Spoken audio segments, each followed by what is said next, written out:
गांव सोनपुर में शंभू नाम का एक गरीब चाय वाला अपनी बूढ़ी माँ और छोटी बेटी गुड़िया के साथ रहता था। उसकी जिंदगी गरीबी, संघर्ष और जिम्मेदारियों से भरी हुई थी। हर सुबह सूरज निकलने से पहले शंभू अपनी छोटी चाय की ठेली लेकर गांव की सड़कों पर निकल पड़ता था। दिन भर धुएं और गर्म चूल्हे के बीच खड़े होकर वही चाय उसके परिवार का सहारा थी। घर की हालत इतनी खराब थी कि कभी दवाई के पैसे नहीं होते तो कभी बेटी की स्कूल फीस की चिंता सताती रहती। बेटा, दवाई खत्म हो गई है। कल ले आऊंगा माँ, आज कमाई थोड़ी कम हुई। तू चिंता मत कर, मैं ठीक हूँ। ऊपर से महंगाई हर दिन बढ़ती जा रही थी।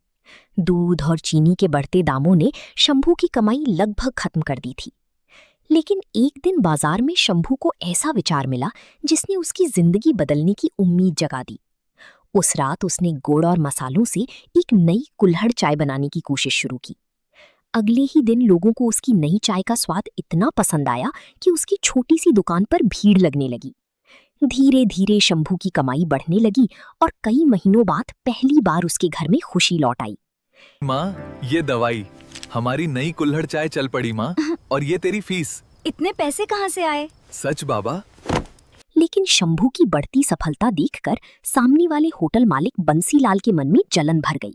वाह शंभू, बड़ी जल्दी अमीर बनने लगे। बस मेहनत कर रहा हूँ। गरीब आदमी ज्यादा ऊपर उड़ने लगे ना तो गिरते देर नहीं लगती। जलन में अंधे बंसीलाल ने शंभू को बदनाम करने की खतरनाक साजिश रच डाली। रात के अंधेरे में उसके आदमी ने शंभू की चाय खराब कर दी। अगले दिन जैसे ही लोगों ने चाय पी, पूरे गांव में हंगामा मच गया। तेरी चाय पीकर लोगों की तबीयत खराब हो गई। शर्म नहीं आती मिलावटी सामान बेचते? नहीं, मैंने कुछ नहीं तभी मिलाया। वहाँ छोटी गुड़िया सबूत लेकर पहुंच गई। मेरे बाबा झूठ नहीं बोलते, मैंने कल रात फोटो ली थी। अरे, ये तो बंसीलाल का आदमी है। सच्चाई सामने आते ही पूरा गांव हैरान रह गया। इसके बाद सभी गांव वाली सरपंच के पास पहुंची ताकि शंभू को इंसाफ मिल सके। सिर्फ जलन में तुमने एक मेहनती आदमी को बदनाम किया। गरीब होना गुनाह नहीं, लेकिन किसी की मेहनत छीनना सबसे बड़ा गुनाह है। गांव का भरोसा फिर से शंभू पर लौट आया। कुछ ही महीनों में उसकी छोटी सी चाय की ठेली एक मशहूर दुकान बन गई।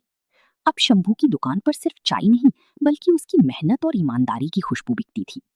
मेहनत और सच्चाई की राह मुश्किल जरूर होती है, लेकिन आखिर में जीत हमेशा ईमानदारी की ही होती है।